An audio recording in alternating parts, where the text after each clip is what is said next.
Bonjour à tous et à toutes et bienvenue sur le Bon MJ. Dans ce podcast, alors, c'est pas vraiment une vidéo, vous pouvez simplement l'écouter. Il y aura rien à voir. Dans cet enregistrement, ce petit partage, je vous propose un sujet en rapport avec le jeu de rôle. Évidemment, préparer l'improvisation, un truc qu'on entend assez souvent. Qu'est-ce que ça veut dire c'est quoi concrètement? Qu'est-ce qu'on nous demande de faire? Préparer l'improvisation, dites-moi en plus. C'est le sujet que j'ai choisi. Évidemment, tout ce que je vais vous dire ici, ça va être éminemment subjectif. C'est la manière dont moi je le vois et j'essaie de le mettre en place dans mes parties de jeu de rôle. Vous faites comme vous voulez, c'est à prendre ou à laisser 7 petits trucs pour préparer l'improvisation. Mais avant de se poser la question de qu'est-ce qu'on va faire en fait, faut se demander pourquoi préparer l'improvisation, qu'est-ce que c'est en fait. En gros, selon moi, et beaucoup d'autres gens, hein, j'invente pas grand chose ici, une partie de jeu de rôle c'est avant tout de l'improvisation. La préparation, en fait, c'est ce que vous faites entre les parties de jeu de rôle. Que ce soit avant la partie de jeu de rôle ou après la partie de jeu de rôle pour préparer la partie de jeu de rôle suivante. Ça, c'est de la préparation, c'est ce qu'on fait en amont de la situation, en fait. Et la partie de jeu de rôle en tant que telle, vous êtes plus tellement en train de préparer, vous êtes en train de le faire.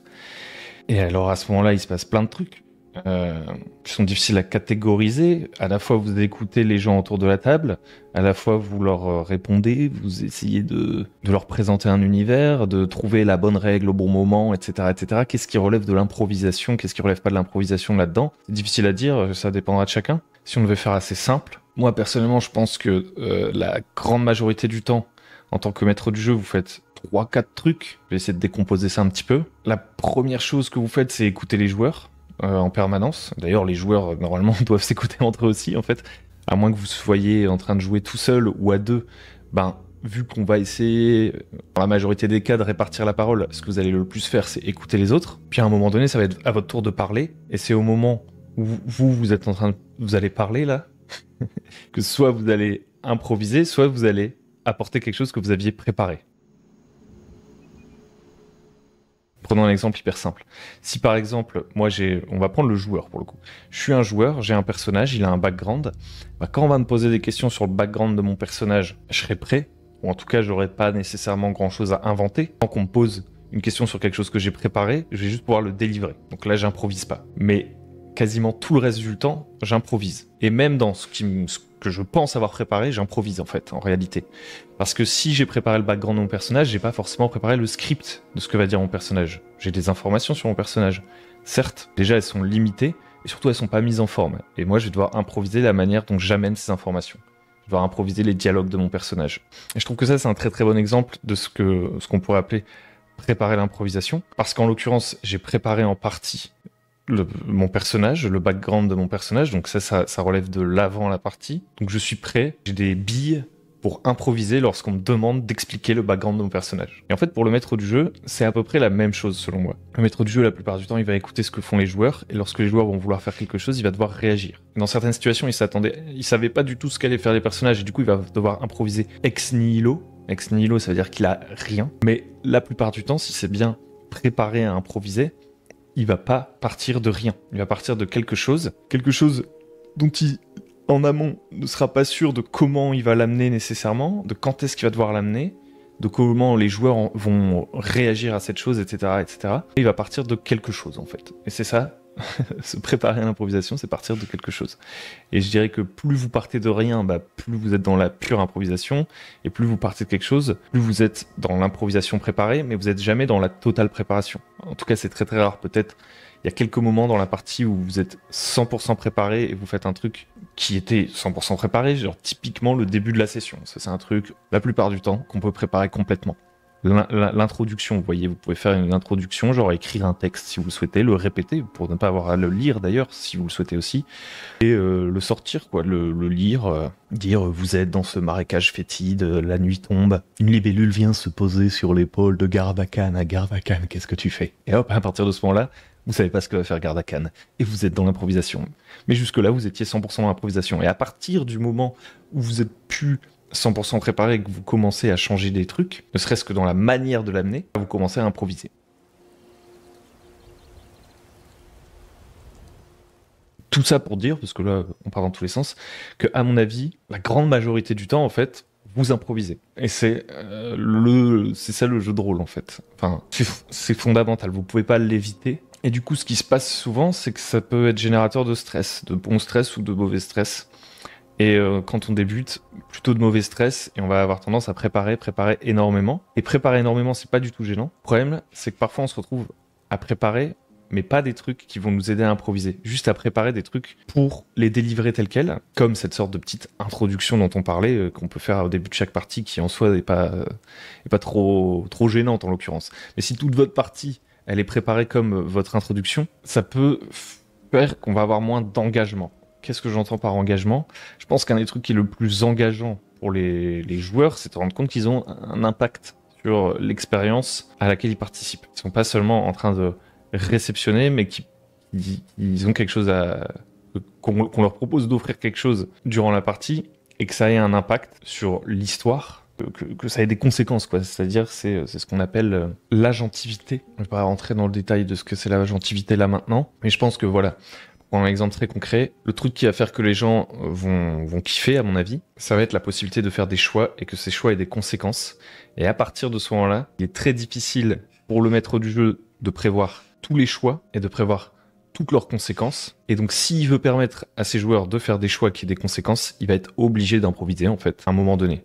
Et d'ailleurs, comme je disais juste avant, les joueurs aussi vont devoir être prêts à improviser. Et c'est souvent ça qui fait peur à des nouveaux joueurs, c'est de pas savoir ce qu'il faut faire, le fait que le jeu soit un peu moins cadré la plupart du temps que d'autres jeux où en fait, par exemple, si je suis dans un jeu de société, par exemple, je vais avoir, je sais pas, un certain nombre d'actions. Vous voyez, si je joue, alors je me souviens même plus des règles, mais si je joue à Catan, un jeu de société que je déteste, personnellement, bah voilà, c'est pas très effrayant de jouer à Catan, vous voyez, parce que je sais juste que lors de mon tour, je vais devoir jeter les dés. Avant même d'avoir fait un choix, je jette les dés, il se passe un truc, et ensuite j'ai une petite décision à faire, et voilà, on me demande pas de faire beaucoup de choix. Donc c'est rassurant. Et dans une partie de jeu de rôle, en général, c'est moins ça quand même. On doit faire beaucoup plus de choix, et donc ça peut faire un peu peur.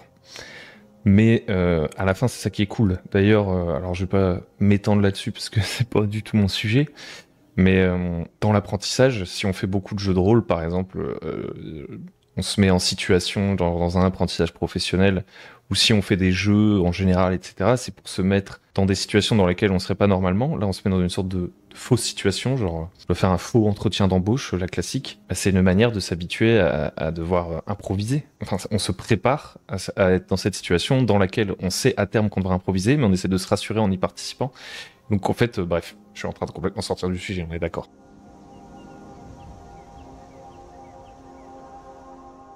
Et donc du coup, voilà, pour moi, si on devait résumer, l'improvisation, c'est le cœur de l'expérience du jeu de rôle. Comment on s'y prépare? Bah voilà, je vais vous donner 8 petites idées. La première chose, c'est de l'accepter. Mais je pense qu'on l'a déjà traité largement. Accepter le fait, en fait, partir du principe que l'expérience qu'on va faire, ça va être une expérience d'improvisation, a priori en fait. Le fait de l'accepter, en fait, ça va nous aider à mettre en place la suite, à mon avis, parce que tant qu'on n'a pas accepté qu'on va devoir improviser, à chaque fois, la peur de devoir improviser ou la tentation de beaucoup préparer et de tomber, entre guillemets, dans des travers, encore une fois, cette vidéo est subjective, hein. Mais personnellement, je trouve que c'est un peu un travers, dans lequel moi-même je peux tomber d'ailleurs, dans le travers entre guillemets, de suivre des méthodes, mais qui sont pas adaptées au jeu de rôle, genre, si j'ai peur, si j'ai envie que ma campagne soit une histoire de fou, blablabla, et ben peut-être que je vais commencer à aller prendre trop dans de la méthodologie pour écrire, je sais pas, des romans ou des films ou je sais pas quoi. Il y a des bonnes choses à prendre, de l'inspiration dans ces trucs-là, mais c'est quand même un exercice complètement différent, la plupart du temps, d'écrire un livre et de jouer une partie de jeu de rôle. Écrire un livre, j'ai pas besoin de réagir rapidement, je peux revenir en arrière, faire de la réécriture, puis surtout, je suis dans l'idée de proposer un produit fini, pas un produit... on n'est pas dans l'expérience instantanée. La lecture du bouquin, enfin l'écriture du bouquin, va juste servir à être lu derrière sans particulièrement d'interactivité. Bon, peut-être que ça se débat, mais est-ce que vous avez compris là où je voulais en venir? Tant que j'accepte pas d'improviser, bah, je vais peut-être pas chercher les outils dans la bonne direction, quoi. En tout cas, moi, ça m'arrive souvent. D'être là et de me dire, ah, j'ai quand même envie que ce soit une histoire un peu épique et tout, donc je vais penser à un milieu, un début et une fin, vous voyez. Et en fait, j'aurais mieux fait de penser à une fin potentielle et un début certain, pas du tout au milieu. Changer ma fin potentielle au fur et à mesure des choix des joueurs, et la partie, c'est tout ce qu'il y a au milieu.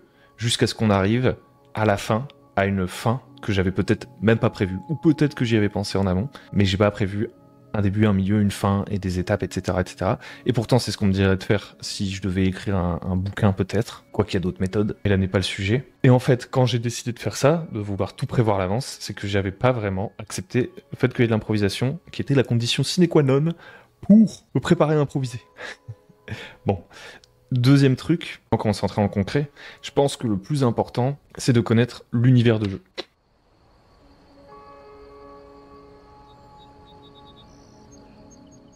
Qu'est-ce que c'est connaître l'univers de jeu? C'est beaucoup plus simple d'improviser de manière cohérente dans quelque chose que vous connaissez que dans quelque chose que vous connaissez pas. C'est pas le même exercice, on est d'accord. Et d'ailleurs, un truc que j'aurais dû préciser dès le début de cette vidéo, c'est que là, on parle plutôt d'un jeu de rôle un peu traditionnel, où il n'y a pas forcément... On n'est pas juste en train de tout inventer au fur et à mesure. C'est une possibilité de faire du jeu de rôle où on invente tout au fur et à mesure. Personnellement, c'est pas ce qui me plaît le plus. Donc, je vais pas m'étendre là-dessus. C'est tout à fait possible, mais ça va pas être notre sujet là.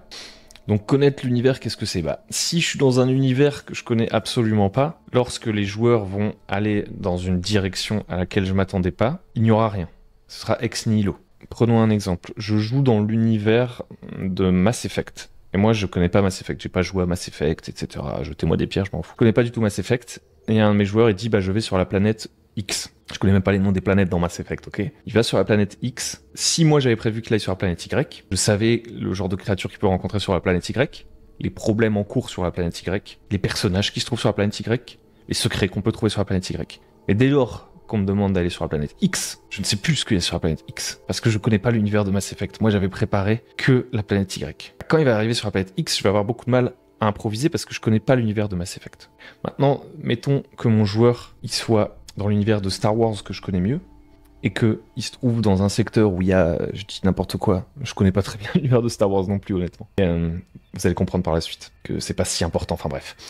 Là j'avais prévu que les joueurs ils seraient sur Tatooine, et finalement ils décident d'aller sur Coruscant. Ok, j'avais bien préparé Tatooine, parce que je pensais que ça allait se passer là, mais eux ils décident d'aller sur Coruscant. J'ai déjà vu des films Star Wars qui se passent sur Coruscant, j'ai une petite idée de ce à quoi ressemble la planète, et donc je vais pouvoir improviser quand ils vont arriver sur Coruscant. Aller puiser dans l'imagerie, dans les trucs dont je me souviens de cette planète, et faire quelque chose qui sera pas aussi préparé que ce que j'avais prévu sur Tatooine potentiellement. J'ai une idée de la culture des gens qui habitent là, visuellement à quoi ça ressemble, en termes de son aussi. Je sais que c'est des grandes tours, qu'on est sur une sorte de ville-planète, qu'il va y avoir des intrigues, des bas-fonds, des gangs. Il y a le centre des Jedi là, je me souviens même plus du nom, mais je sais qu'on va pouvoir y trouver quelque chose. Enfin, après, tout dépend de l'époque, etc., de Star Wars dans laquelle je me trouve. Mais voilà, tout ça c'était pour l'image. Donc le fait de connaître dans les grandes largeurs l'univers dans lequel on va jouer, ça aide à improviser. Il n'y a rien de sorcier là-dedans. Mais alors du coup, est-ce que je dois connaître tout l'univers? Je pense que non. Je pense que le plus important, c'est de connaître les tropes. Les tropes, c'est un peu un motif, un schéma narratif récurrent. Par exemple, dans la fantasy, un trope qui est vachement connu, c'est l'élu de la prophétie, ou le mec qui doit sauver la princesse, ou le seigneur du bal qui fait son grand retour. Ça, c'est des tropes récurrents dans la fantasy. Alors, on n'a pas forcément envie de reproduire ces tropes, mais les connaître, c'est très bien. Ça va permettre d'improviser rapidement. Si mes joueurs vont sur Coruscant, et que je sais qu'il y a des sortes de gangs un peu dans les bas-fonds et tout, un trope super récurrent, que moi j'utilise peut-être beaucoup trop dans beaucoup de trucs que je fais, c'est celui de... Il y a une sorte de cellule que tout un chacun pourrait considérer comme une cellule terroriste, mais qui potentiellement a des motivations qui sont pas forcément toutes noires ou toutes blanches, et qui se trouveraient dans les gangs des bas-fonds, etc. Et donc un grand classique, c'est on arrive sur une planète où il y a des gangs, on rencontre ces gangs, on se rend compte qu'ils sont en train de préparer un gros coup, et qu'il y a une alliance entre les gangs pour ce gros coup, du genre faire sauter le Sénat, sauf qu'ils le font pour différentes raisons, qu'il peut y avoir des trahisons là-dedans, il peut y avoir des taupes, etc. Vous voyez, ça sort tout seul, parce qu'on a vu des films, on a vu des livres, etc. Parce que je connais ces tropes, parce que j'ai déjà été exposé à ces motifs. Donc connaître les motifs scénaristiques qu'on retrouve souvent dans le genre de fiction auquel on joue, ça va vachement nous aider à improviser, ne serait-ce que les motivations du premier personnage qu'on va rencontrer en arrivant sur la planète, vous voyez. Au-delà des tropes, on a aussi la connaissance, on va dire, des espèces et des trucs iconiques. Typiquement, si j'arrive sur Coruscant, sans même parler de tropes, je sais que je vais pouvoir y foutre des voitures volantes, les gangs dont on a parlé, des bars un peu mal famés. C'est pas des tropes en soi, parce que c'est pas, ça a rien de... Enfin, c'est pas purement narratif, c'est C'est pas un événement, quelque chose qui va arriver. C'est juste quelque chose qui se trouve là, quoi. Je connais peut-être quelques espèces de Star Wars, genre je peux dire qu'il y a un Wookiee dans un bar, vous voyez. Je peux l'improviser ça. Ça, c'est la connaissance de l'univers, qui n'a pas à être exhaustive. Et il faut que je la connaisse dans les grandes largeurs, que je puisse puiser dedans. Et donc, en fait, ça, c'est assez simple à préparer, c'est ça qui est bien, c'est que vous pouvez juste lire, ou regarder des médias liés à ce que vous comptez faire. Ou puiser dans d'autres médias, d'ailleurs. C'est là où on peut commencer à essayer de sortir un peu des tropes, et apporter une touche d'originalité, c'est en mixant des trucs. Et donc, même si je connais pas parfaitement Coruscant, si j'ai joué à Mass Effect, par exemple, parce que, encore une fois, je l'ai pas fait... Si j'ai joué à Mass Effect, je vais pouvoir aller piquer du Mass Effect et le foutre dans mon Star Wars, etc. etc.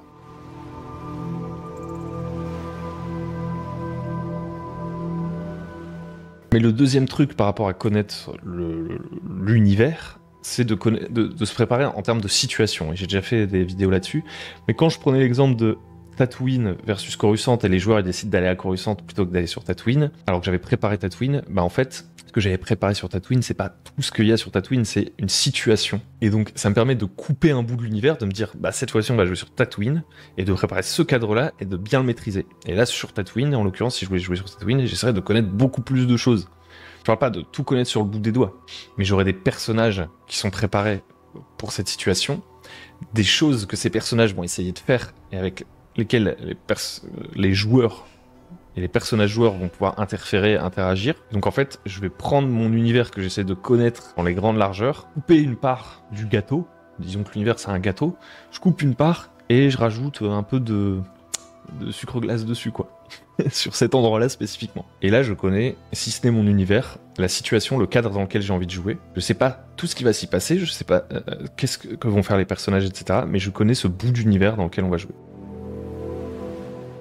Troisième truc, connaître les règles du jeu de rôle dans lequel je vais jouer. Pour improviser, c'est quand même vachement pratique. Je vais pas m'étendre là-dessus, parce que je vais faire une autre vidéo sur les règles, ou plutôt un autre podcast. Mais en gros, l'idée, c'est que comme vous préparez l'univers, vous préparez pas l'histoire. Donc vous savez pas comment les PJ vont interagir avec l'univers, et à ce moment-là, ça pourrait se transformer en plein de trucs. Ils pourraient décider de négocier, d'intimider, de combattre, de s'infiltrer, de faire un plan foireux, de trahir. Ça pourrait partir en course-poursuite. Vos PJ pourraient aussi décider de ne rien faire, de faire quelque chose que vous n'avez pas prévu, mais genre vraiment pas prévu. Et dans ces cas-là, ce qui peut faire un peu peur, c'est que comme on ne sait pas ce qu'ils vont faire, on peut se dire mais je sais pas traiter les situations que j'ai pas préparées. Prenons un exemple. Si je prends un petit scénario d'introduction, souvent un petit scénario d'introduction du commerce, en général, on va me faire un découpage en scène. La plupart du temps, on va me dire les PJ arrivent dans le village. Il y a un problème, ça c'était acte 1. Acte 2, ils ont découvert ce qu'il fallait découvrir, et ils décident de résoudre le problème, de se rendre chez les méchants et de les combattre. Le petit voyage et le combat. Acte 3, le méchant a été vaincu, mais là les PJ découvrent que c'était pas vraiment le méchant, et ils ont un problème moral qui se pose à eux. Acte 3. Voilà, genre une sorte de découpage comme une sorte de pièce de théâtre, avec des successions de scènes, et surtout des successions de comment les scènes doivent être à peu près traitées. Ce qui est... Alors, déjà en général, quand vous êtes débutant, bah, c'est largement suffisant. C'est pas gravissime de visualiser le truc comme ça. Je trouve aussi qu'en général, on surestime On dit tout le temps, les joueurs font jamais ce qu'on avait prévu, je trouve que c'est assez faux. Des fois, ils font vraiment ce à quoi on s'attendait. Des fois, ils le font pas. Donc, en général, ça va à peu près fonctionner. Mais, entre guillemets, vous allez peut-être forcer un peu la main. C'est-à-dire que si moi, je suis débutant, et qu'on me donne un scénario comme ça, bah par le passé, ce que j'aurais fait, c'est qu'au moment où le scénario il me dit il y a un combat, j'aurais déclenché le combat. Et la moindre tentative de négociation, j'aurais dit elle a pas d'impact et on fait le combat, et parce que c'était prévu par le scénario. Aujourd'hui, je serais un peu plus dans une sorte d'entre-deux. Je me dirais, il faut que je connaisse les motivations des méchants qui veulent déclencher le combat. Si les PJ arrivent à bluffer, à négocier en s'intéressant aux motivations des méchants et à trouver un accord avec eux, ils peuvent potentiellement éviter le combat. Ou alors, ça peut leur donner un avantage. Typiquement, dans une partie de jeu de rôle que j'avais préparée, que j'ai joué il y a peu, les PJ se font face à une mutinerie, ils ont des PNJ qui les accompagnent et qui se retournent contre eux. Dans un scénario classique, on aurait pu dire, pour rester simple, bah voilà, c'est la scène de la mutinerie et il y a un combat. Moi, dans ma tête, d'ailleurs, je l'ai un peu pensé comme ça. Mais dès lors que mes PJ commencent à négocier, j'efface pas complètement la possibilité d'un combat, mais rapidement, de la manière la plus spontanée possible, je dois me demander qu'est-ce qu'ils peuvent gagner avec cette négociation pour que ça ait un impact et que mes joueurs ressentent l'agentivité dans la partie et le fait que leur choix ait des conséquences. Si je décide de négocier et qu'en fait il se passe rien, ça veut dire que je ne pouvais que combattre à ce moment-là et que donc ça servait à rien de penser à autre chose qu'au combat. Et donc dès lors qu'ils commencent à négocier, moi je décide que ça peut permettre de réduire le nombre d'ennemis qu'on va combattre. Ça supprime pas forcément complètement la scène de combat, vous voyez, mais ça peut largement la faciliter. Là, il y a des mutins, ils se sont fait un peu forcer la main pour participer à la mutinerie. En réalité, ils étaient pas trop sûrs d'eux. Et le petit jet pour les décourager, ça réduit de moitié le nombre d'ennemis qu'on va devoir affronter. Voilà, ça a eu un impact. Ça n'a pas complètement supprimé la scène, que je l'avais imaginé, mais ça l'a grandement facilité. Donc après, vous pouvez jouer dans tout un nuancier comme ça. Moi, si j'ai traité la situation comme ça à ce moment-là, c'est que je me dis, si à chaque fois qu'un PJ essaye de négocier, ça marche, il peut, entre guillemets, voler la vedette à d'autres PJ ou empêcher en fait d'autres PJ qui avaient un peu envie de se castagne à ce moment-là de se castagne, donc leur couper l'herbe sous le pied. Donc sur le moment j'essaie de trouver un entre-deux pour que chacun puisse briller d'une manière différente durant la scène. Et là on entre trop dans les détails. Là où je voulais en venir, j'ai un plan hyper simple sous les yeux, mais je peux pas m'empêcher de partir dans des circonvolutions. Là où je voulais en venir, c'est que souvent, si on connaît pas très bien les règles et qu'on n'est pas prêt à improviser au niveau des règles, l'un ou l'autre, on peut être tenté de vouloir forcer des scènes telles qu'elles devaient se dérouler, parce qu'on s'est préparé à un déroulement spécifique de la scène, à une sorte de type de scène qui va faire appel à un type de règles précis, et donc empêcher d'autres approches de la scène. Et ce, en particulier dans des jeux un petit peu plus crunchy. Genre là, en ce moment, je vais me remettre à Savage World.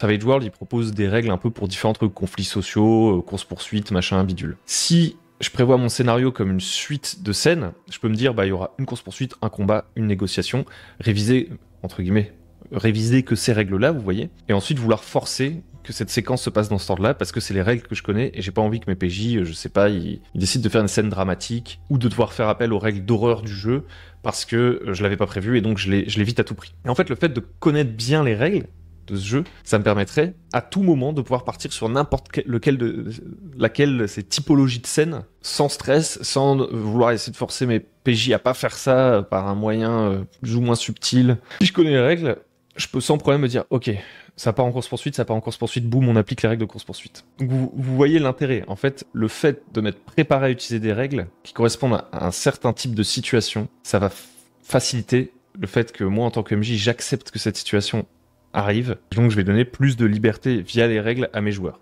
Alors c'est à pondérer, évidemment, avec le côté crunchy de votre jeu. Si vous avez un jeu hyper simple, en fait, cette question ne se pose même pas. Hein, on est d'accord. Si vous avez un jeu qui utilise la même règle pour à peu près toutes les situations, cette question ne se pose pas, vous n'avez pas entre guillemets, de stress ou de préparation particulière à avoir à propos des règles. Donc c'est à pondérer. Mais tout ça, on en reparlera dans la vidéo sur les règles. D'ailleurs, si vous aimez si vous êtes toujours là, que vous m'écoutez, n'hésitez pas à liker, à vous abonner, à mettre la petite cloche, comme ça vous serez prévenu lorsque cette prochaine vidéo va sortir, et puis vous pourrez voir toutes les vidéos précédentes de la chaîne. Il y en a beaucoup. Donc je vais pas m'étendre plus que ça sur le sujet, puisque je vais faire un autre truc là-dessus, mais un petit conseil aussi, c'est de pas hésiter à retourner au basique dans cette situation-là, sans avoir à connaître toutes les règles sur le bout des doigts, parce que ça pourrait être un autre problème, qui est pas vraiment le cœur de cette vidéo. L'autre problème, c'est les gens, par exemple, qui vont pas jouer parce qu'ils ont peur de pas connaître les règles.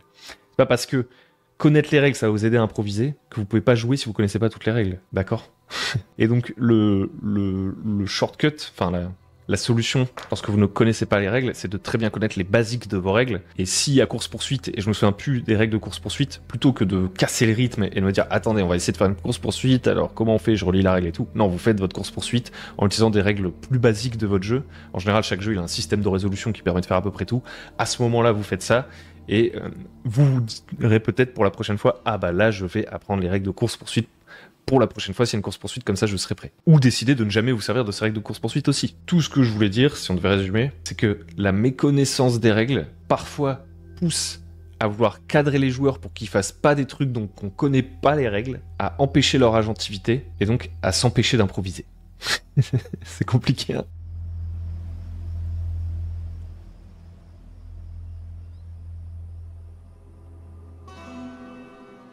Bon, le point 4, c'est dégrossir la partie narrative. On a parlé tout à l'heure du fait de préparer des situations. Moi, je trouve que c'est le meilleur truc à faire pour que les joueurs soient le plus libres possible. On connaît les lieux, on connaît les objets qui peuvent être trouvés dans ces lieux, on connaît les personnages en présence et ce qu'ils veulent faire. Maintenant, on laisse nos PJ voir ce qu'ils veulent faire dans ce mini bac à sable dans cette situation. sans déterminer à l'avance une succession de scènes. Néanmoins, je suis pas de l'école du 100% bac à sable, j'aime bien prévoir quelques petits trucs et essayer de les amener. Dès lors que je suis dans cette démarche, je suis dans une démarche narrative, on est d'accord? C'est-à-dire que j'ai envie de raconter quelque chose, j'ai envie qu'il y ait quelque chose qui se passe dans l'histoire. On n'est plus dans purement la simulation d'un endroit et des personnages qui s'y trouvent. On a envie qu'il se passe un truc spécifique. Et d'ailleurs, quand moi j'ai envie qu'il se passe un truc spécifique, c'est à moitié pour dire que dans l'histoire, j'aimerais bien qu'il se passe tel truc, que je trouve ça stylé et que je pense que ça va plaire à mes joueurs, et à moitié aussi, pour le coup, de la pure préparation. On reboucle avec le début de la vidéo, mais des fois, quand mes joueurs ils vont arriver dans un lieu, j'ai envie de décider à l'avance que quand ils vont arriver dans ce lieu, il va se passer tel événement pour pouvoir bien le préparer. Par exemple, en mettant une musique spécifique, en ayant une illustration spécifique, en ayant une punchline d'un méchant spécifique. Donc là, en l'occurrence, je suis vraiment dans la préparation en avance.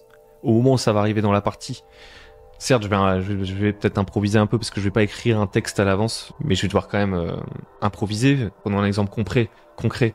J'ai envie que mes PJ ils arrivent dans le camp du grand méchant, et au moment où ils arrivent dans le camp du grand méchant, je sais qu'il y a combat d'arène en cours, et que le grand méchant il fait un petit discours genre en mode « Les jeux vont pouvoir commencer, que les gladiateurs entrent », et je sais pas quoi, et là il y a une musique qui démarre, et blablablou, vous voyez?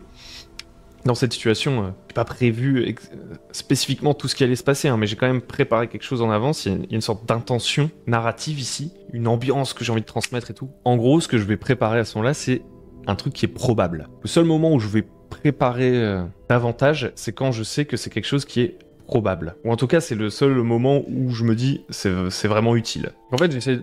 Pour ça, le travail que je fais, c'est du dégrossissage. Je me dis pas préparer le monde en entier. Je me dis pas je vais préparer une histoire à l'avance. Je me dis, avant chaque séance, je dois me demander où vont aller mes personnages et qui ils vont probablement rencontrer. Et ça, je peux le préparer un petit peu plus. Ce dégrossissage, en fait, je vais pouvoir le faire parce que je sais ce que mes PJ veulent faire la fois suivante.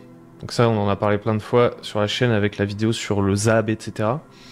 Mais en fait, lorsque je sais que mes PJ vont quelque part, je peux préparer cet endroit. Plutôt que de préparer 15 endroits dans lesquels ils auraient pu potentiellement aller, je dégrossis en me disant, bah là, dans l'histoire, ils ont décidé de se rendre là-bas, donc ils ont pris une sorte de décision pour l'histoire, pour la suite. C'est pour ça que j'utilise le terme narratif. Ils ont pris la décision de se rendre à un endroit, donc je peux dégrossir ma préparation et préparer cet endroit. Et comme ils arrivent dans un nouvel endroit, je peux préparer un petit instant un peu narratif, un peu préparé, genre l'arrivée du grand méchant. Ils peuvent potentiellement interrompre, hein, d'ailleurs. Peut-être que le méchant, il arrive dans son arène, là, comme on disait, il commence son discours, et là, il y a un PJ, il fait « Ouais, bah, je lui fiche un carreau d'arbalète dans la gorge ». Bon, quand ils font tout le temps ça, c'est un peu relou. Mais en réalité, pourquoi pas, hein, c'est à eux que revient la décision de ce que font leurs personnages. Et voilà, je sais que probablement ils vont arriver, que le grand méchant va faire son discours, et à ce moment-là, je peux préparer ça. J'essaie toujours de dégrossir un maximum qu'est-ce que je prépare vraiment, parce que je suis sûr que très très probablement ça va avoir lieu, parce que il n'y a pas d'interactivité. Donc c'est des moments sans interactivité en fait. Le moment où j'arrive, dans une nouvelle situation en tant que joueur, le MJ me présente la situation, à ce moment-là, c'est pas tout de suite interactif nécessairement. Donc c'est à ce moment-là que moi, en tant que MJ, je vais vraiment pouvoir amener quelque chose dans la description de cette situation, dans la description que des actions en cours dans cette zone. À ce moment-là, peut me préparer en me disant mes PJ vont pas empêcher ça. Donc ça vaut le coup. Et je suis pas en train de leur barrer la route, de les empêcher de faire quoi que ce soit. Je suis juste en train de leur présenter la situation. Et donc je peux mettre tous mes effets descriptifs, tout ça. Bon, c'était un peu brouillon, ce point. J'en conviens, on va passer au point 5.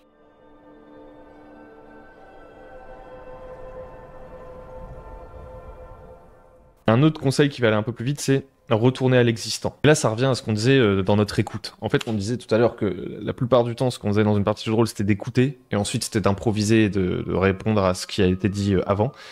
Et ben en fait, l'écoute en tant que telle, c'est un outil puissant d'improvisation. Tout ce qui se raconte autour de la table et qui devient canon dans l'histoire, ça devient une ressource dans laquelle je peux puiser et qui est sûrement plus intéressante, ou en tout cas qui va avoir plus d'impact et créer plus d'engagement pour les joueurs que tout ce que j'aurais pu préparer de mon côté. Points 5 et 6, du coup, on va les combiner. Parce que pour moi, c'est un peu une sorte de ping-pong, et c'est un peu la procédure qui se répète le plus souvent, la plus simple pour improviser. C'est retourner à l'existant, compliquer la situation, retourner à l'existant, compliquer la situation tout le temps. Faites des allers-retours comme ça. Donc reprenons notre exemple. Des gobelins, le camp de gobelins, il y a une arène, il y a le chef des gobelins, il fait les jeux commencent, tous les gobelins du camp des méchants gobelins sont en train de regarder ce spectacle dans l'arène. Vos PJ arrivent, ils entendent ça, et se disent, parfait, c'est notre chance pour aller piquer le trésor des gobelins pendant qu'ils sont concentrés sur le combat d'arène. Sûrement que le trésor doit pas être surveillé. Donc qu'est-ce qui s'est passé là? Vous avez présenté une situation à vos joueurs. Ils ont saisi une opportunité en partant de l'existant pour atteindre leur objectif. Peut-être que vous, dans votre scénario, que vous l'ayez créé, que ce soit un scénario de commerce, etc., c'était écrit, bah voilà, en fait les PJ, quand ils arrivent, ils se font attraper par des gobelins et ils se font jeter dans l'arène et ils doivent se battre dans l'arène. Pour moi, ça c'est pas ouf. Que, en fait, c'est scripté. C'est-à-dire que il est prévu à l'avance ce qui va se passer, pas ce qui existe. Là, ce qui existe, c'est une arène et des gobelins qui sont dans cette arène et il y a moins de gardes à l'extérieur du camp des gobelins et leur trésor est pas bien surveillé. C'est ça qui existe. Donc plutôt que de partir de ce qui va arriver, partez de ce qui est en train d'arriver à chaque fois. En gros, c'est ça. Pour bien retomber sur vos pieds, je pense que c'est un bon moyen de faire les choses, c'est de toujours repartir de qu'est-ce qui est existant, qu'est-ce que j'ai donné à mes PJ, et c'est ça qui compte. Je suis pas en train de réfléchir à ce qui va se passer à la suite. Je leur présente la situation. Donc là, je vais pas essayer de les emmener dans l'arène, etc., comme le scénario me dit de le faire, même si c'est peut-être écrit dans le scénario. J'entends quoi, quand mes PJ me disent qu'ils veulent aller chercher le trésor, j'entends de l'agentivité. J'entends qu'ils ont envie d'atteindre leur objectif par leurs propres moyens. Et je dois les récompenser pour ça. Ou plutôt les laisser faire, en fait. C'est pas les récompenser pour ça.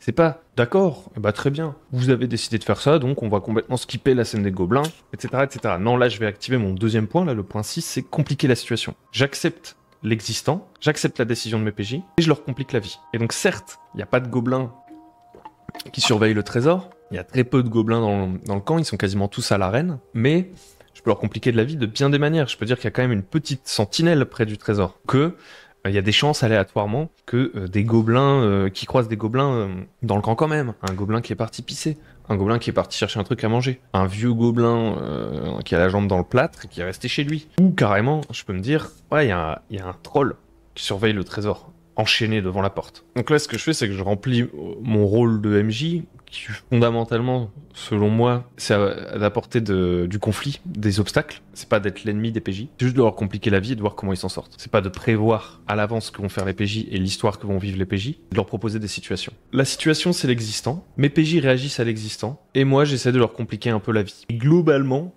si j'en reste là, et sans me poser des questions de « Ah, à quel point je leur complique la vie, etc. » On n'est pas obligé de se demander, comment dire, vous n'êtes pas obligé de tomber tout le temps dans la sorte de débat intérieur de « Est-ce que j'ai été trop dur ? Et est-ce que j'ai pas été assez dur avec eux ? Est-ce que je leur ai assez compliqué la vie ? Est-ce que machin truc ?» Je pense qu'il faut juste se baser sur ce qui est cohérent par rapport à ce que vous aviez déterminé qui existait. Ça revient à être un peu honnête avec soi-même. J'avais pas prévu à l'avance qu'il y ait un troll dans ce camp de gobelins qui surveille le trésor. C'est parce qu'ils ont eu la bonne idée de juste ne pas aller dans l'arène. Moi, j'avais mis l'arène en mode ça peut être un truc cool, donc ils vont avoir envie d'y aller. Bon, bah, ils ont pas envie d'y aller, bah tant pis. Ils décident de pas y aller, donc on pourrait dire qu'ils sont en train de skipper tout ce que j'avais prévu. J'ai introduit un troll, pas complètement improbable, quoi. C'est un comme on le disait tout à l'heure, un trope, un truc d'univers de fantasy qui est pas complètement improbable. Et donc ça fait sens, et je suis pas en train, pour moi, de faire du dirigisme ou de vouloir leur barrer la route de manière injuste et tout. Ça reste assez logique.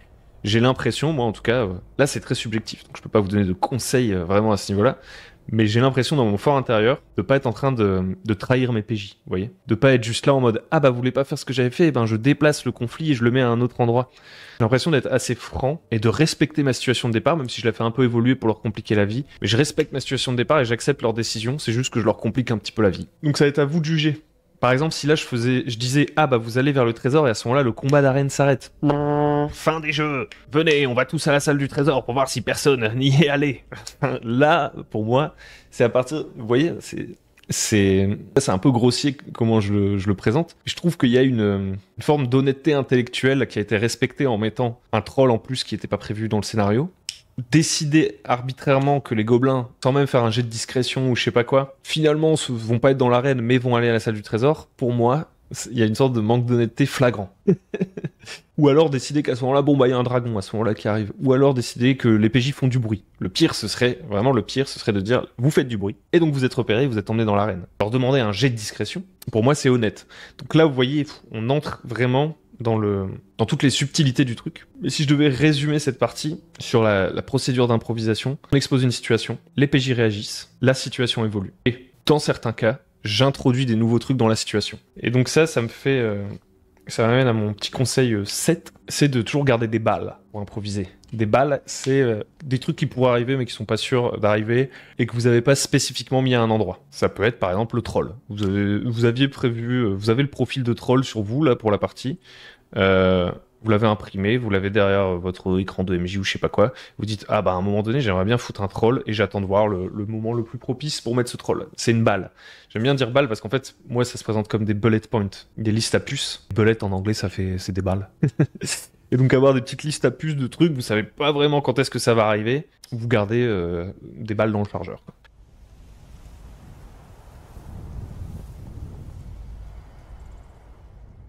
Le huitième, c'est d'éviter l'appel de la complexité. Vous voyez, si vos situations sont trop complexes, trop intriquées, dès le départ, vous pouvez avoir tendance, en tout cas c'est mon cas, et ça c'est un truc que je fais encore beaucoup, pour vous dire, ça c'est ce que j'essaye de dégrossir justement, on parlait de dégrossissage tout à l'heure.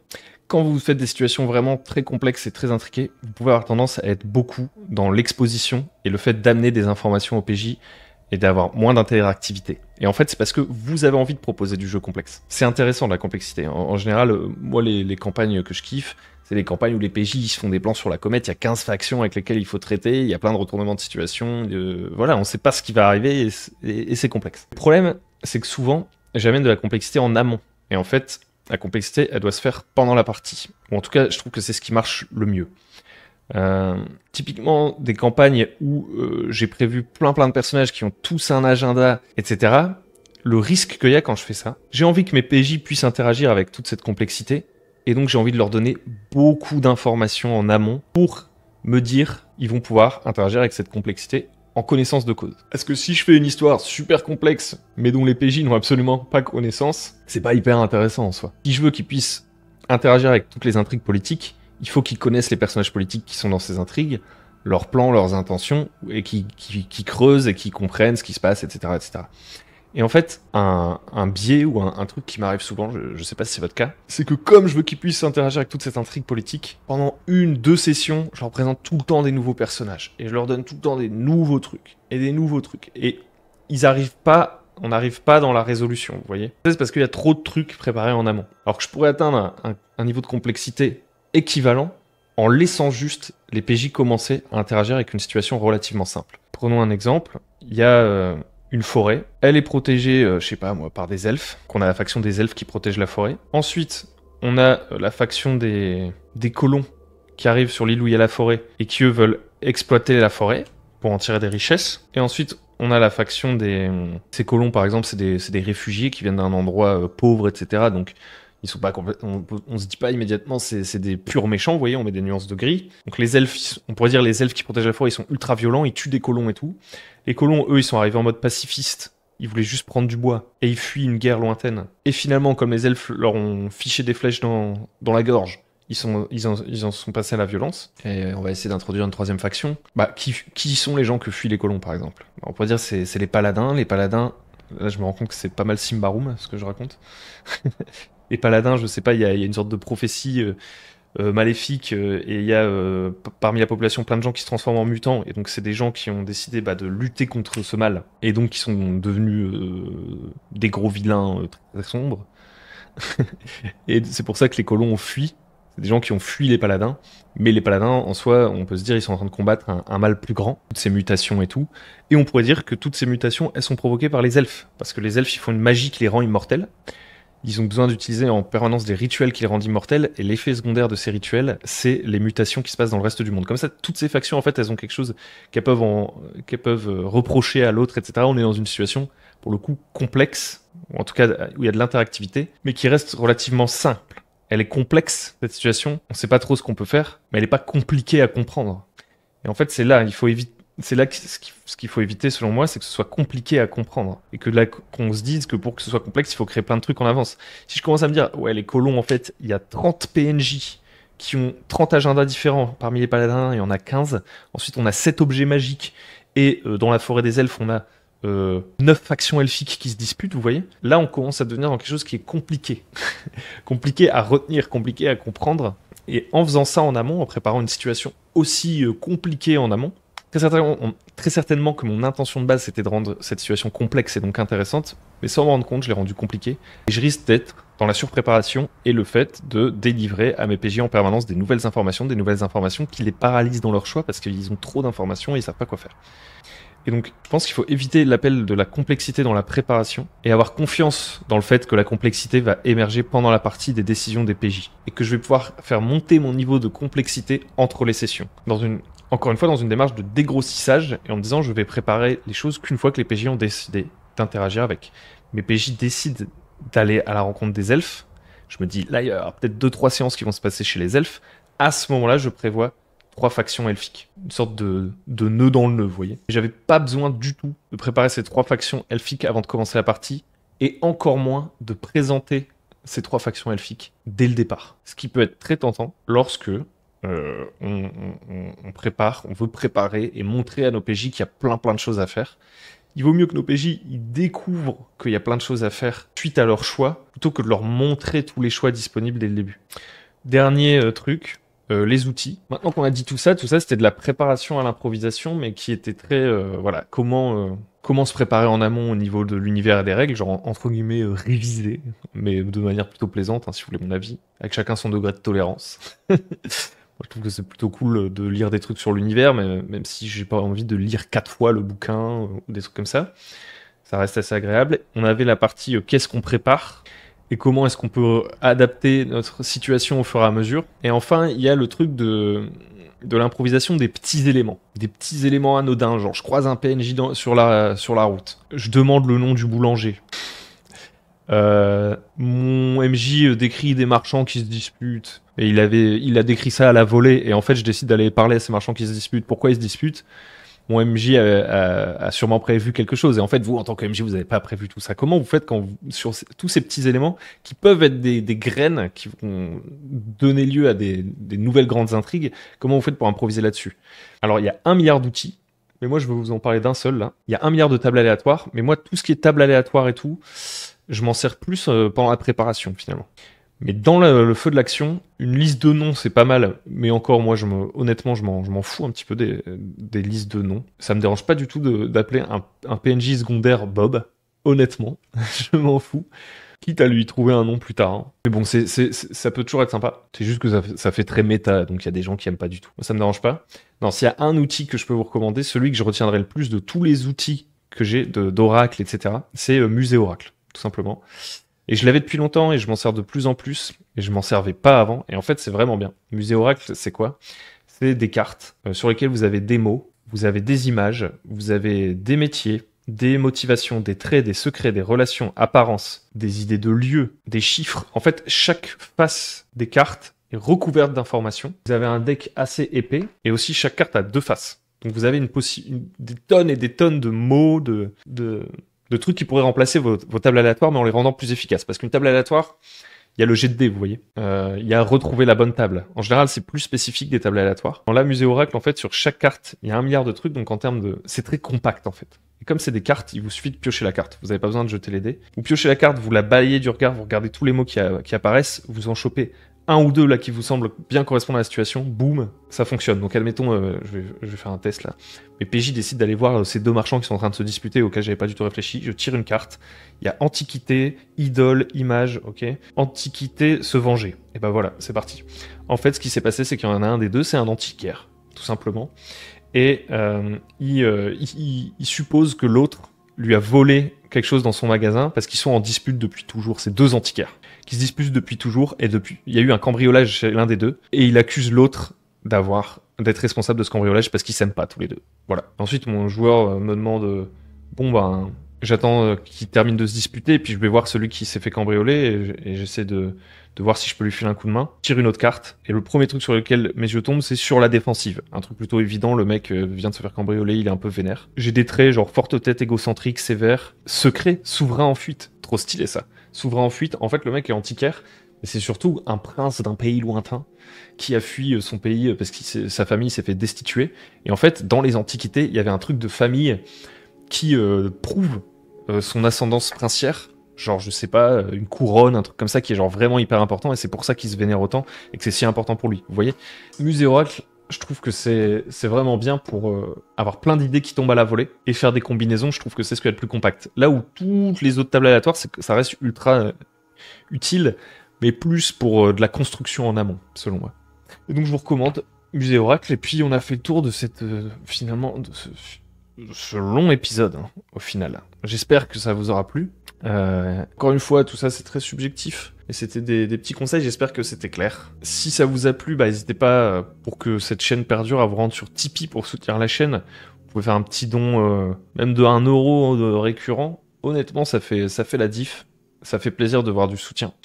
Et puis si vous connaissiez pas la chaîne et tout, vous pouvez liker, vous abonner et mettre un commentaire, ça aide au référencement. Et ça, c'est très sympa aussi. Vous pouvez venir sur Discord. Il y a un Discord Le Bon MJ, le lien est dans la description. Pour ce, moi je vous laisse et puis je vous retrouve dans un futur enregistrement, une future vidéo. Bonne journée, bon jeu et à très bientôt sur Le Bon MJ.